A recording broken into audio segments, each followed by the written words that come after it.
आइए आज हम बात करते हैं कि पेडागोजी क्या होती है और ये परीक्षा की दृष्टि से कितनी इम्पोर्टेंट है। इसके बारे में हम आज चर्चा करेंगे। जैसा कि आप देख पा रहे हैं, लिखा हुआ है पेडागोजी। पेडागोजी को शिक्षण शास्त्र के नाम से भी जाना जाता है कि ये शिक्षण शास्त्र है। क्या है ये? शिक्षण शास्त्र है, टीचिंग का शास्त्र। इसको अध्यापन कला के नाम से भी जानते हैं।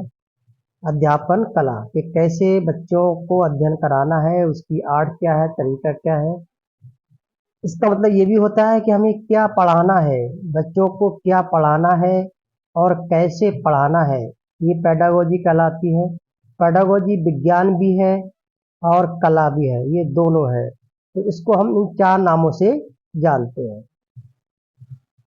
अब हम बात करते हैं कि पेडागोजी के तत्व, इसके कौन कौन से पार्ट हैं।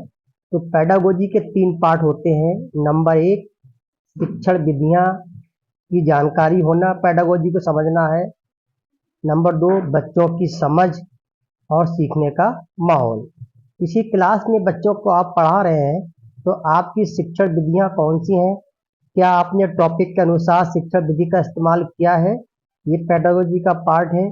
क्या आपको शिक्षण से पहले बच्चों की समझ है, बच्चों की स्तर की जानकारी है कि बच्चे किस स्तर पर है। क्या आप में क्लास के अंदर जो एक इन्वायरमेंट है, जो सीखने का एक माहौल है, क्या वो मौजूद है।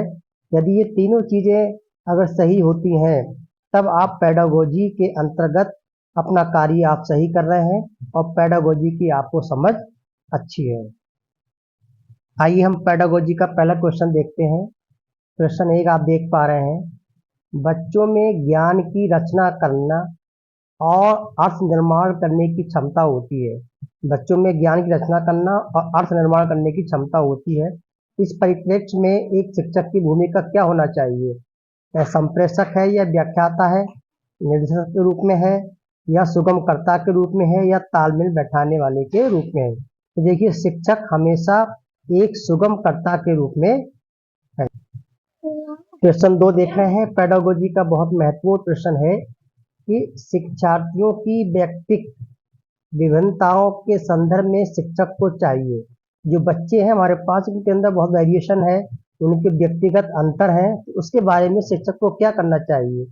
क्या निम्नात्मक पद्धति के आधार पर समस्याओं का समाधान करना, कलन विधि का अधिकतर प्रयोग करना, याद करने के लिए शिक्षार्थियों को तथ्य उपलब्ध कराना, या विविध प्रकार की अधिगम परिस्थितियों को उपलब्ध कराना है। देखिए, विविध प्रकार की, और यहाँ बच्चों में क्या है, व्यक्तिगत विभिन्नता है। जब वेरिएशन होगा तो आपको अलग तरीके की शिक्षण जो परिस्थितियां हैं, अधिगम की परिस्थितियां हैं, वो आपको उत्पन्न करना होंगी। तो ये आपका सही आंसर होगा। और विविध प्रकार की अधिगम परिस्थितियों को उपलब्ध। प्रश्न तीन देख रहे हैं, पेडागोजी का बहुत महत्वपूर्ण प्रश्न है और इससे आपकी समझ बेहतर होगी। निम्नलिखित में से कौन सा आकलन करने का सर्वाधिक उपयुक्त तरीका है?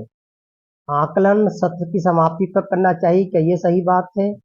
आकलन शिक्षण अधिगम में अंतर्निहित प्रक्रिया है, या आकलन शिक्षक के द्वारा नहीं बल्कि किसी बाहरी संस्था या एजेंसी द्वारा कराना चाहिए? आकलन एक शैक्षिक सत्र में दो बार होना चाहिए, शुरू में और अंत में। तो देखिए, शुरू में और अंत में जो होगा ये बाल केंद्रित नहीं है, ये भी नहीं होगा। बाहरी इंसान किसी बच्चे का सही आकलन नहीं कर सकता, और आकलन सत्र की समाप्ति पर भी नहीं होना चाहिए। आकलन जो है वो वास्तव में शिक्षण अधिगम का एक हिस्सा है। तो शिक्षा अधिगम में अंतर्निहित है, उसके अंदर की एक प्रक्रिया है। तो आकलन हमेशा, आकलन शिक्षण अधिगम में अंतर्निहित प्रक्रिया है। तो शिक्षण के साथ साथ ही आकलन होना सबसे बेहतर आकलन कहलाता है कि आप पढ़ा रहे हैं, बच्चे कितना सीख पाए, बच्चों में कहाँ समस्या आ रही है। अगर ये आपने कर लिया तो बच्चे के कंसेप्ट यहाँ बेहतर हो सकते हैं।